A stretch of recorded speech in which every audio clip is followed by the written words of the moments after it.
Fala galera, tudo bom? Bem-vindos a mais um episódio do canal Governação e hoje a gente vai falar um pouquinho sobre como aumentar a produtividade e a capacidade produtiva da sua empresa. Você que é empresário e tem uma linha de produção ou produz alguma coisa individualmente, às vezes pode passar por uma dificuldade de, poxa, eu preciso aumentar os volumes porque eu estou conseguindo vender muito, mas hoje eu não consigo produzir mais e eu não sei o que fazer para melhorar. Então hoje a gente vai explorar um pouquinho isso e como que você pode fazer para conseguir ser mais produtivo e produzir mais. Então vamos lá.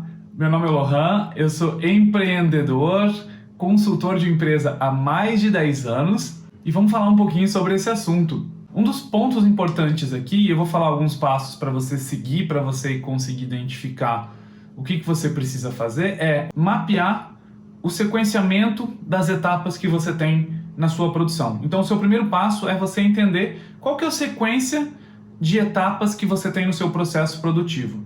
Então, vamos dizer que você faça marmitas, a gente acaba sempre falando desse exemplo, né? Se vocês fizerem outro exemplo, vocês lembrem de falar aqui no canal para mim que eu posso colocar outros exemplos que talvez façam mais sentido para vocês, mas vamos imaginar que você tem a sua empresa de marmitas. Então, o primeiro ponto que você tem que identificar é qual que é a sequência de atividades que você faz. Então, vamos dizer que a primeira etapa que você faça seja separar os materiais.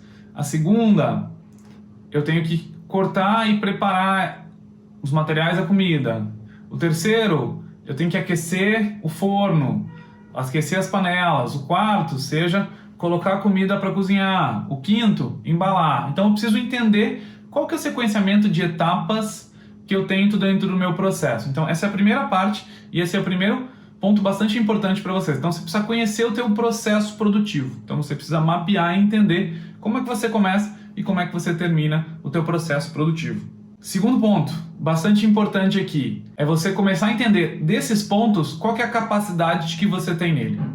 Então, por exemplo, toda a minha preparação dos alimentos, quanto que eu consigo fazer por hora? Então, qual que é a minha capacidade por hora de preparação de alimentos? Depois, qual que é a minha capacidade de preparação por hora de picar e cortar e preparar os alimentos? Qual que é a minha capacidade por hora de cozir e fazer os alimentos efetivamente? E qual que é a minha capacidade por hora de fazer as embalagens? Então, eu preciso identificar qual que é a minha capacidade por hora em cada uma dessas etapas, certo? E aqui um ponto importante é, poxa, como é que eu faço isso? Você pode basicamente cronometrar. Você pode pegar, por exemplo, eu vou cozinhar em determinado dia, vou fazer um dia e vou medir quanto que eu consigo fazer em determinada hora.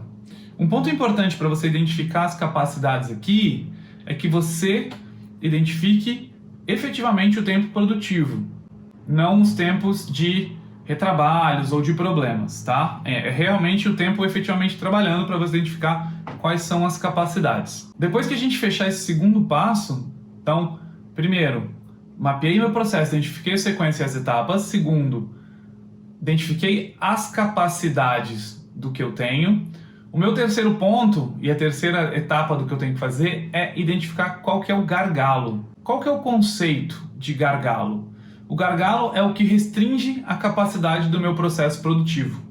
Vamos pensar no gargalo da garrafa. O que o gargalo da garrafa faz? A garrafa, muitas vezes, ela tem um corpo maior do que o gargalo, do que a boca da garrafa. Então, por mais que o corpo da garrafa seja maior, o que vai conseguir passar pela garrafa quando eu for derramar o líquido é limitado pelo gargalo. Então, o conceito de gargalo ele vem disso, porque é o que limita a capacidade do que vai conseguir sair ou mesmo entrar na garrafa, independente de o corpo da garrafa ser muito maior.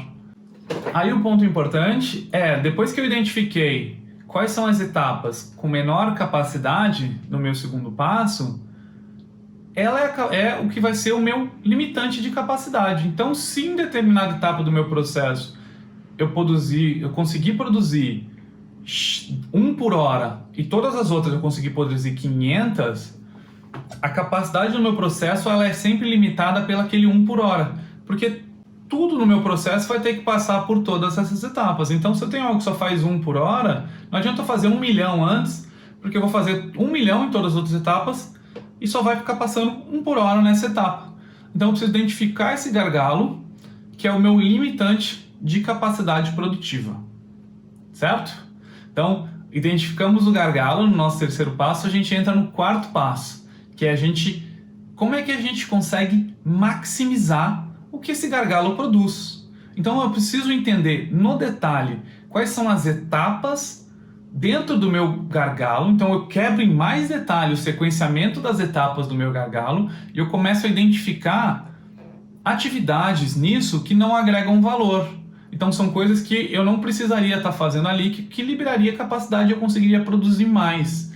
Então, por exemplo, se o meu forno, ou a parte de cozir, de fazer a comida efetivamente, é o meu gargalo, eu preciso identificar, poxa, será que eu consigo colocar mais bocas no meu fogão que eu vou conseguir produzir mais?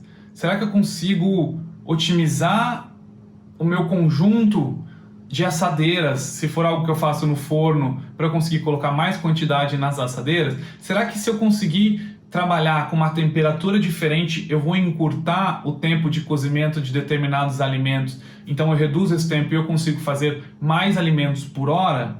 Então eu preciso começar a identificar no detalhe como é que funciona as etapas do gargalo, eu otimizar, eu garantir que eu estou atuando para liberar a capacidade desse gargalo, porque o gargalo é o que vai determinar a minha capacidade produtiva no meu processo como um todo. Outro ponto importante aqui é toda a sua produção, ela tem que ser orientada para o seu gargalo. Então, o seu gargalo, ele tem que estar sempre abastecido. Eu não posso atrasar a produção antes e deixar o gargalo parado aguardando, porque o gargalo é algo que não recupera. Então, por exemplo, se eu tenho capacidade de 1 por hora, como eu falei agora há pouco, em 1 hora eu não fiz nada, eu não consigo nas próximas horas fazer 1,5, 2 para recuperar essa produção. Agora, nas etapas que não são gargalo, que fazem 5, 10 por hora, se em determinada hora eu fiz nenhum, eu conseguiria na próxima fazer 2 e eu compensaria isso. O gargalo não, o gargalo, perdi produção, eu não recupero, então o gargalo não pode parar nunca. Então eu preciso organizar o meu processo orientado a esse gargalo e ele não pode parar nunca. Então, tem muita gente que trabalha com estoques que chamam de pulmão antes desse gargalo, então eu sempre deixo algo pronto pro gargalo estar sempre trabalhando. Então são orientações e coisas importantes para você fazer. Mas, para você liberar a capacidade produtiva no teu negócio, é garantir que você otimize o teu gargalo. E para fazer isso tem uma série de técnicas que você pode estar utilizando e a gente pode falar isso em outros vídeos mais específicos se vocês quiserem, tá bom, gente? Era isso.